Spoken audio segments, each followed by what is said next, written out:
Kalian cari smartwatch yang canggih, mau yang irit baterainya, mau yang lengkap fiturnya, tapi nggak mau yang gede-gede banget. Nah, nih, Amazfit Active 2 ya. Baterainya tahan sampai 10 hari, desainnya klasik, ukurannya ringkas dan ringan banget. Fiturnya itu sama lengkapnya dengan Amazfit T-Rex 3 ya. Oke, kali kita akan langsung kupas tuntas Amazfit Active 2 Round version ini. Berdasarkan pengalaman selama dia nemenin saya beraktivitas termasuk di Barcelona, Spanyol. Jadi, review ini akan jadi perspektif pengguna biasa dan traveler juga.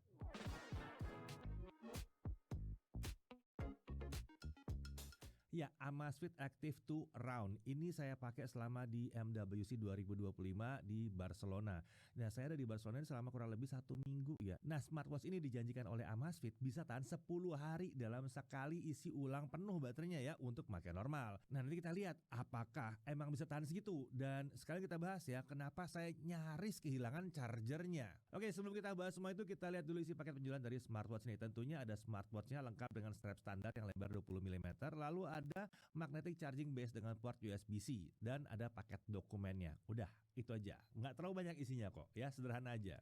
Nah, unit yang saya pakai ini adalah varian standar. Ada juga yang varian premium untuk Amazfit Active 2 Round ini yang akan hadir resmi ke Indonesia nantinya ya. Tapi ini kabarnya menyusul ya, bukan bersamaan dengan yang versi standar.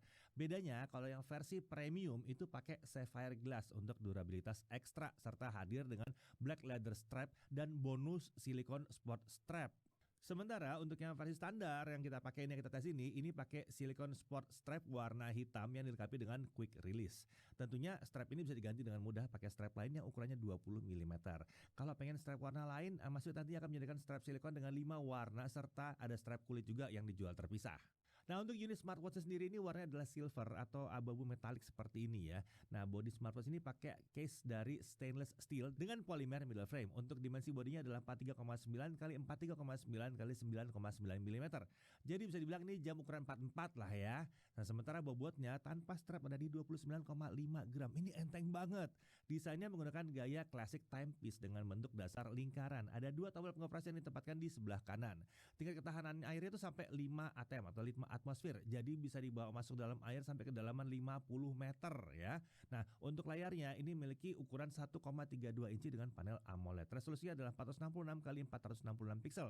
Tentunya ini touchscreen ya, dan menariknya ini bisa mencapai 2000 nits tingkat kecerahannya, jadi sangat mencukupi untuk dipakai di luar ruangan di bawah terik sinar matahari. Nah, kalau versi standar ini pelindungnya pakai tempered glass dengan anti fingerprint coating, beda dengan versi yang premium tadi. Nah, untuk sensor kesehatan, jam ini menggunakan BioTracker PPG biometric sensor yang juga mendukung pemantauan blood oxygen level. Tentu saja ada juga berbagai sensor lain di jam ini seperti acceleration sensor, gyroscope sensor, barometric altimeter, ambient light sensor, temperature sensor, dan geomagnetic sensor. Lengkap di sini ya. Untuk motor gitarnya pakai rotor motor. Nah, jam ini juga punya mikrofon dan ditempatkan di antara 2 tombol di bagian kanan bodi jam. Menariknya, ada speaker juga di jam ini. Ini yang T-Rex 3 kemarin nggak punya ya. Di sini ada speakernya. Nah, untuk baterainya 270 mAh. Ini tidak sebesar baterai Amazfit T-Rex 3 ya yang pernah kita uji sebelumnya. Tapi memang kelasnya memang beda ini ya. Nah, untuk penggunaan normal tanpa always on display itu harusnya baterai bisa bertahan sekitar 10 hari. Sementara untuk penggunaan berat itu bisa mencapai 5 hari. Sementara untuk setting GPS terus menerus dijanjikan bisa bertahan 21 jam. Ini terbilang daya tahan yang mencukupi lah ya, bukan yang luar biasa banget, tapi waktu pakai 5-10 hari itu tidak harus ketemu charger sama sekali loh. Nah, untuk pengisian baterai dari kosong sampai penuh akan butuh waktu sekitar 2 jam. Lagi-lagi ini cukup wajar. Oh ya, charger jam ini hanya berupa adapter magnetik dengan 2 pin kontak ya. Di salah satu sisinya itu ada konektor USB-C. Tidak ada kabel dalam paket penjualan dan sayangnya adapter ini beda dengan yang dipakai di T-Rex 3. Oke, beralih ke sistem GPS atau mungkin tepatnya GNSS ya. Ini sistem positioning. Dia menggunakan dual band dan 5 satelit positioning. Sementara untuk konektivitas di sini ada Bluetooth 5.2 yang sudah langsung BLE. Jam ini mendukung juga koneksi ke beberapa perangkat pemantauan kebugaran atau kesehatan lain. Ini penting ya. Jadi dia bisa connect ke perangkat eksternal. Walaupun kita nggak nguji di sini, tapi dia bisa sebetulnya. Nah, Amazfit Active 2 Round ini kompatibel dengan smartphone Android versi 7 ke atas dan iOS versi 14 ke atas. Nah, kalau mau ikutan HYROX ya, kompetisi kombinasi lari jarak jauh dan fungsional workout yang menantang daya tahan fisik, di Amazfit Active 2 Round ini sudah ada mode khususnya. Ada untuk HYROX Race maupun HYROX Physical Fitness Test atau PFT. Jadi kekinian banget ya. Nah, sama seperti Amazfit yang lain, Active 2 Round ini menggunakan aplikasi Zepp yang dapat di-download dengan mudah dari Google Play Store atau Apple App Store ya. Jadi aman ya, ada di situ. Aplikasi Zepp ini menjadi aplikasi utama untuk pengaturan, pemantauan dan modifikasi kemampuan jam. Pembagian menu Zepp ini ada di bagian bawah ya, ada Home, Workout, Aura dan Device. Di halaman Home kita akan disuguhi statistik readiness. Ini akan memperlihatkan seberapa siapnya kita menghadapi hari ini. Angka makin besar tentunya akan makin baik. Tapi readiness ini hanya akan bisa tampil kalau jamnya kita pakai tidur juga ya. Tentunya kalau kita scroll ke bawah, kita akan melihat semua statistik kebugaran tubuh kita. Kalau kita ambil tab sisi kanan overview, ada detail dari semua statistik aktivitas kita pada tanggal yang kita pilih. Pindah ke halaman workout. Di sini kita bisa lihat latihan apa saja yang sudah pernah dilakukan. Dan ada Zepp Coach di sini, jadi kita bisa merancang latihan olahraga di sini dengan bantuan AI. Statistik olahraga juga semuanya lengkap tertera di bagian halaman ini ya. Nah, sekarang kita masuk ke halaman Aura. Ini adalah bagian yang membantu kita untuk relax dan bisa tidur lebih berkualitas. Kemudian halaman paling kanan itu adalah device. Di sini terlihat ya, Amazfit Active 2 saya itu mencapai 5% dan terakhir di charge adalah 8 hari sebelumnya. Iya, saya charge sebelum terbang ke MWC 2025 di Barcelona dan screenshot ini dibuat saya dalam perjalanan pulang ke Indonesia. Saya tidak pernah menggunakan charger selama berada di Barcelona. Sama sekali nggak pernah. Nah, lalu kita beralih ke bawahnya. Nah, di sini kita lihat ada opsi watch faces, banyak sekali pilihannya. Ada yang gratis tentunya, tapi ada juga yang berbayar. Lalu ada App Store. Nah, ada Application Store di sini. Di sini tersedia berbagai aplikasi, bahkan beberapa ada yang bisa menambah fungsi dan fitur dari jam ini. Mau nambahin aplikasi pengingat jadwal sholat, ada di sini. Atau mau pasang game, ada juga. Belum sebanyak opsi pada jam yang pakai Google Play Store atau Apple Store, tapi udah lumayan banget nih opsinya. Oke, turun ke bawah lagi. Ada pengaturan health monitor. Di sini saya menggunakan setting default ya. Stress relief notification dan auto blood auto monitor memang tidak dihidupkan secara default. Kalau dihidupkan tentunya baterai akan sedikit lebih boros. Dalam notification and reminders kita juga bisa set semua notifikasi. Kalau ada yang belum dihidupkan, permissionnya hidupkan dari sini. Nah, kita masuk ke device setting. Di sini ada banyak sekali opsi untuk pengaturan ya. Di sini juga ada deteksi otomatis untuk workout dan setting GPS akurasi. Lalu ada pengaturan band lock. Jadi kalau jam dilepas membukanya harus pakai password. Lalu ada pilihan device language. Nah, kalau mau pakai speech to text dalam bahasa Indonesia, pilih bahasa Indonesianya di sini. Bisa tuh speech to text nanti ya. Dan tentunya kita juga bisa mencari jam kita dengan find device. Dan ada juga menu general yang berisikan sistem update serta info lainnya.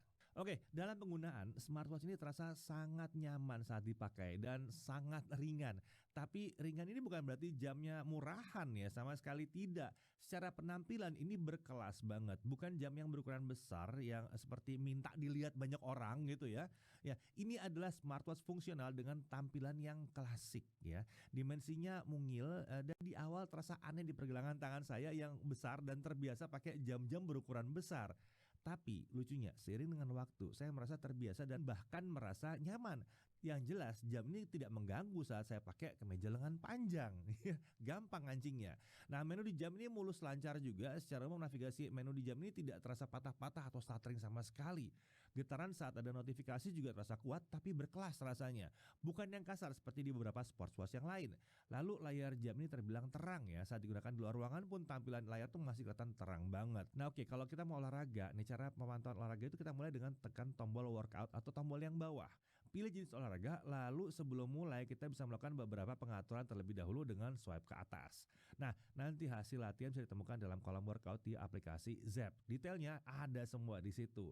Saya udah coba untuk olahraga jalan kaki dan jam ini tentunya sudah cukup mumpuni. Detail data untuk aktivitas berjalan kaki dan juga mungkin lari gitu ya, itu akan bisa ditampilkan dengan baik di aplikasi Zepp. Nah, kalau untuk deteksi workout otomatis ada juga dan ini bisa 8 jenis olahraga. Nah, ini akan membuat jalan kaki santai di mall bisa terlihat sebagai indoor walking ya. Tapi ingat, fitur ini akan membuat konsumsi daya baterai jadi lebih boros. Nah, kalau bicara soal step counter, kami melihat bahwa jam ini menghitung langkah lebih sedikit dibandingkan beberapa perangkat lain yang kami gunakan, tapi cuma sekitar 5-10% lebih sedikit ya.